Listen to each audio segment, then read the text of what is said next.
हदीस पाक में आया, अल्लाह के रसूल अलैहिस्सलाम फरमाते हैं कि अगर किसी बंदे को दुआ करने का वक्त ना मिले और वो अपनी मुरादों को दिल में लेकर सूरह फातिहा पढ़ ले तो अल्लाह उसको मांगने से ज्यादा अता करेगा।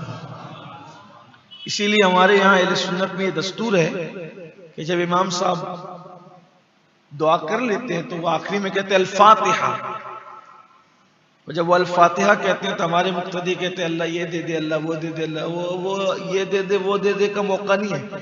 जब भी अल फातिहा का मतलब सूरह फातिहा पढ़ो, क्योंकि हमारे यहाँ इल्म की बड़ी किल्लत है ना, कभी कुछ सीखा तो नहीं, सीखने की कोशिश भी नहीं की। आप देखिए मैंने तो बल्कि कभी कभी अल फातिहा कहने वाले को भी देखा कि उसने अल फातिहा कर वो भी खुद वो कह रहा है अल फातिहा का जब कहा तो मतलब सूरह फातिहा पढ़ा। बहरहाल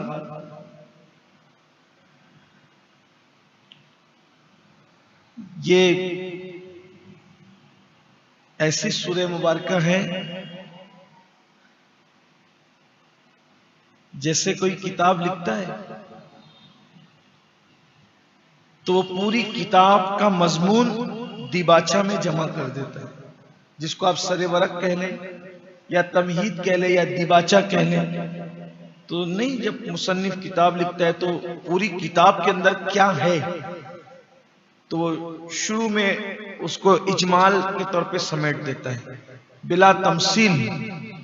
मेरे अल्लाह ने पूरे कुरान के मज़ामीन को सूरह फातिहा में समेट दिया। बहुत बरकत वाली सूरत है। एक बात आपको और बता दूं, अगर तबीब डॉक्टर ने कभी किसी को ये बात कह दी हो कि ये मरीज जो है इसका कोई इलाज नहीं है और उस पर रोजाना 41 मरतबा ये सूरत पढ़कर दम की जाए, इस तरह से बिस्मिल्लाहिर्रहमानिर्रहीम अल्हम्दुलिल्लाहि रब्बिल आलमीन, यानी बिस्मिल्लाह की मीम को अलहम की लाम से जोड़कर पढ़े 41 बार, तो इंशाअल्लाह जिसको डॉक्टर ला इलाज कह रहा है अल्लाह उसमें भी शिफा अता करे।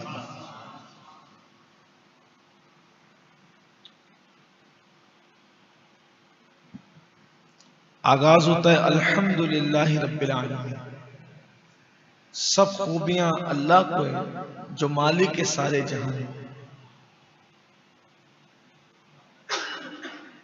इससे हमें दर्स मिल रहा है कि जब कोई काम करो तो बिस्मिल्लाह से करो, लेकिन साथ में अल्हम्दुलिल्लाह भी, बिस्मिल्लाह वल्हम्दुलिल्लाह, ये भी सुन्नत है। किसी भी काम का आगाज बिस्मिल्लाह के साथ अल्लाह की हम्द से, इसलिए कि इंसान की जबान से जो पहला कलेमा निकला वो भी अल्हम्दुलिल्लाह रब्बिल आलमीन।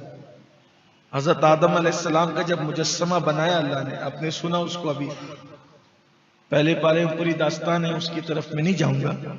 पिछले दुरूस जो आप बरसों से सुनते आ रहे हैं उसमें शायद वो पेश कर दिया गया है, लेकिन यहां जब अल्लाह ने आदम अलैहिस्सलाम का मुजस्समा बनाया तो अल्लाह रब्बुल इज्जत ने आदम अलैहिस्सलाम के जिस्म में रूह डाली।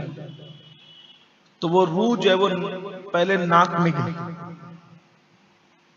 रूह नाक में गई तो हजरत आदम अलैहिस्सलाम को छींक आई। कभी आप गौर करना, नाक में कोई चीज जाती है तो छींक आती है। कोई आमतौर पे कोई बच्चों के साथ मस्ती करता है तो कोई हल्की सी लकड़ी वगैरह नरम सी अगर नाक में डालेगा तो छींक आएगी, हल्की सी मिर्च की बू वगैरह भी जाए तो छींक आती है, धूल भी जाए तो छींक आती है। तो रूह गई आदम अलैहिस्सलाम की नाक के जरिए से, रूह नाक के जरिए से गई तो आपको छींक आई। तो छींक आई तो आपने पहला कलेमा जो अपनी जबान से अदा किया होगा अल्हम्दुलिल्लाह रब्बिल आलमीन। और जो बंदा अल्हम्दुलिल्लाह रब्बिल आलमीन कहता है गोया उसने अल्लाह रब्बुल इज्जत की तारीफ कर दी।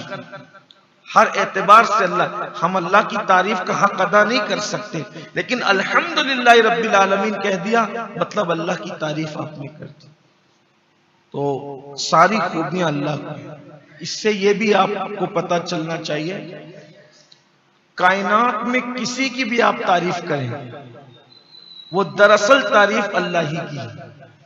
ये बात याद रखिए, किसी की भी आप ये तो बहुत खूबसूरत है, इसकी नाक बहुत अच्छी है, इसकी आंख बहुत अच्छी है, इसका चलने का स्टाइल बहुत अच्छा है, इसका लाइफ स्टाइल बहुत अच्छा है, ये सब खूबियां तारीफ किसकी हो रही है?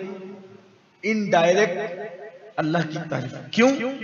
चलने का स्टाइल अच्छा है तो चला कौन रहा है? बोलने का अंदाज बहुत अच्छा है तो बुलवा कौन रहा है? नाक बड़ी खूबसूरत है, बनाई किसने? आंख बड़ी हसीन है, बनाई किसने?